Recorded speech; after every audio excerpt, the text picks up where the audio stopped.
Hello everyone, this is an update video for the upload schedule for the channel here. On Tuesdays, we'll be having a video for the playlist chess exercises on YouTube only. On Wednesdays and Fridays, we'll be posting a short or reel on all of our platforms. We have YouTube, TikTok, Instagram, Facebook, and Snapchat. And then on Saturdays, we'll be putting a video on either of these playlists. We have the NCR, Chess Underdogs, PET, Chess Concepts, Chess Exercises, any other playlist that we come up with. It'll be there on that day, and this is also only for YouTube. Okay, so thank you for your support. Really, I love you all. Get back to the video.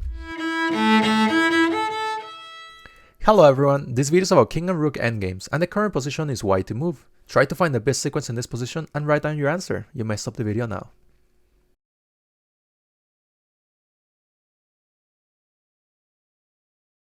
Were you able to spot the continuation in this position? So this position is actually a very known endgame by Henry Rink, a French chess composer, and I believe this was made in 1921. So Henry Rink was a very important early figure for in chess actually. So in this endgame here, we have to be very precise. If we turn the evaluation on here, we can see that white's winning, totally winning, but we need to find a brilliant move here, right? So it is very tricky because here we might be thinking, oh, what happens if we just trade the rooks or something, right? Like this game would just end in a draw, right? So king and rook, just a drawn position. So here we have to be precise by finding the move. Always our checklist, right? So checks captures attacks. Here actually the checks work really well. So finding a rook e7 check. We can see that our king is covering certain squares here. And then we're also covering this rank here. So there's only one move for the black king, right? So what happens if they cover with the rook here? We can just capture this rook with check and then be able to win the other rook in the back rank here and then be able to win the game from here. So only move for them will be to just like retreat with our king going to the corner. And here we have to find a very crazy move, right? So we might be thinking, what happens? We can just trade the rooks and stuff. That would just end the game with a draw. So here we have to find a great move, or a brilliant move actually, king h6. King h6 actually, we're sacrificing our rook on d1, but it cannot be captured because of the rook on g8 not giving any escape squares for the black king in the corner.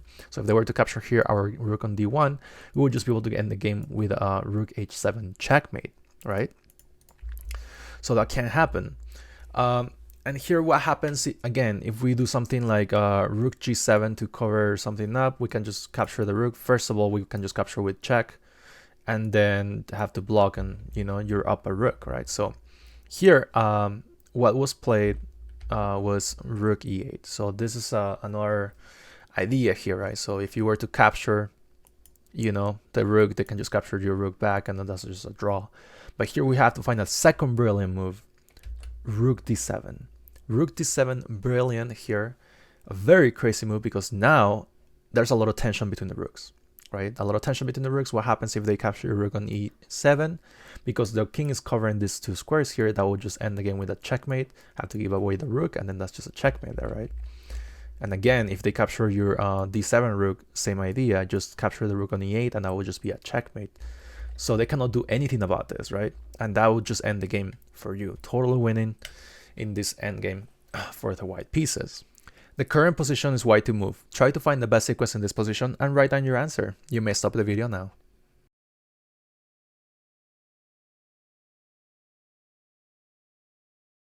Were you able to spot the continuation in this position? So this is also endgame, right? But we can see that the black pieces have two pawns here on the second rank ready to promote. So we have to be careful with that, right? Yes, we have two rooks, but the two pawns are ready to promote here. What happens if we were to capture here the pawn on a2? They can here just promote into a queen.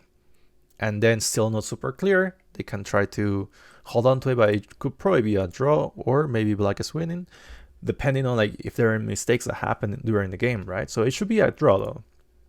But we have to be very precise here, finding the move rook h a5, okay? Rook h a5. And what's the idea of this? We can see that, for example, our white king is covering c7. So these squares are covered here, and now the whole fifth rank is covered, right? And if somehow we're able to bring this other rook that is on a8 to a6, we would be able to cover the 6th rank, and that would just be a checkmate, right? So it doesn't matter if they promote into a queen here, for example. We can just like provide the black pieces with a good checkmate, you know? So that's just checkmate right there.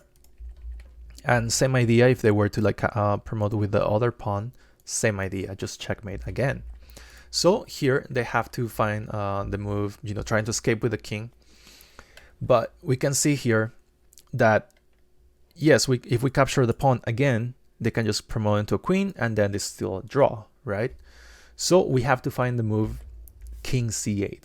King c8 again, you know, threatening to give a checkmate if they were to promote again here. We have the rook on a8 can go to a6 and just give a checkmate again because we move the king. Now the king is covering d7. So that's the idea, you know. We're just being patient about it. We're not going for the pawns. We're just threatening checkmate again, you know, going for the mate in there. So they have to move again. We bring the king again, you know. Then move one more time, and here we don't have to move the king again because they can just bring their king forward or back to like d6 and then try to repeat moves or something, right? So here we can actually just go ahead with the move rook a8 a6, okay? Because you cannot just write it as rook a to a6 because both rooks are in the a rank, so it'll be like rook a8 a6, okay?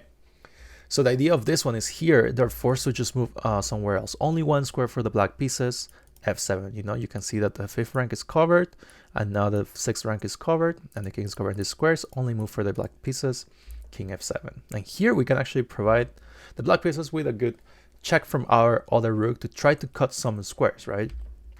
Only move for them, it could be like this or this. It'll be the same idea in the end. And what happens if we go with king g8? We always have a nice idea of a ladder mate here with a check if they were to do something like this. We're just totally winning. Let's see. So, and then here we can just find the move rook g1. So rook g1, the idea of this is like rook g1, you're covering the promotion square here. But if they were to promote, you don't even care about the queen. You actually just give a ladder mate like this, okay? So that's the idea of this move, just moving out of the way. You know, you can even go here if you want to. It doesn't matter because you're always threatening the ladder mate, you know. So they don't go there. They go to g7, and let me turn off the evaluation again because that's just made it for, as you were able to see, right? Here we have to find another check with rook g5. Rook g5 brings the king back to us, but here we have to just find a very amazing move, rook g6.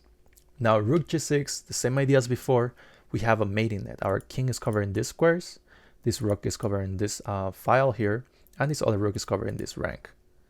So the only square, if we were to give a check to the king here, it would be f8. But then if we bring the rook here with the check, that would just be a checkmate, right? So here it doesn't matter if they promote into queen, we just give a checkmate to the black pieces. The current position is white to move. Try to find the best sequence in this position and write down your answer. You may stop the video now.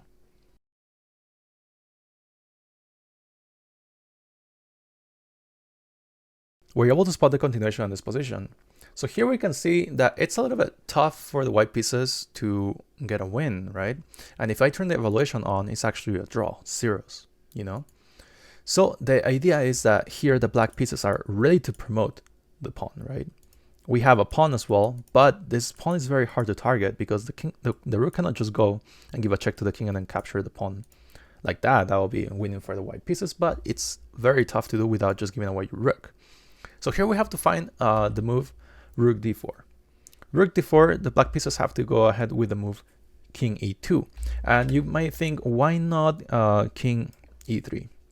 What happens here? If this happens, now the white pieces are totally winning because you have the following move, rook d1.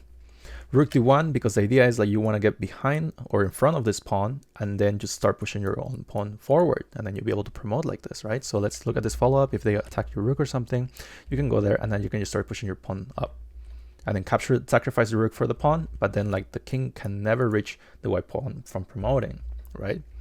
So let's go back. So here we give a check and the king has to just go straight towards the pawn to defend it and then be able to just promote on h1 into a queen. Okay, so here we just have to be precise. Give a check, and like the idea was like if the king ever goes to the third rank, you always bring your rook all the way to the first rank and then be able to, you know, capture the pawn at 1 point and then start pushing your own pawn forward. Okay, so here this is the last bit of this movement after the checks, and here we have to just go back with our rook to b4. Let me just make sure. Yes, rook b4. So rook b4, the idea is here we just want to get a draw because they're ready to promote into a queen, and we cannot you know, we cannot handle a queen with a rook here, right? So we have to just let them promote and then we attack the queen. We don't give a check here. If we were to give a check to the king can always just go to h3 and then it escapes and they have a queen and another pawn still, right? So here we just have to attack the queen on b1 with a rook. And the queen is a little bit trapped, right? But you can think if they go with queen h2, you can just give a check to the king and then just grab the queen. And then when the king is on here on h2, you can actually just go run and grab the pawn on a6. So that would be just a total draw. So here you might think, okay, but the queen can just capture the pawn here on h3 and they should be winning, but they are not winning because here we actually have the good move, rook b2. Rook b2 check. And the idea is that if the king ever goes to the third rank, you're going to always give a check and then capture the queen anyways, right? So here, this will be the end of the game. It will just be a total draw. Let me turn the evaluation on for you to see.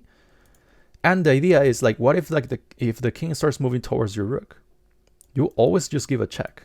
You always will just give a check. It's just a permanent check here, you know? And that would, at one point it would just be like threefold repetition because you're going to be repeating moves. Because the king can never go to the third rank because of this, right? So there they would totally be losing the queen, right? So that's the idea. That's the idea of it. So here, that's just a draw. Okay, perfect.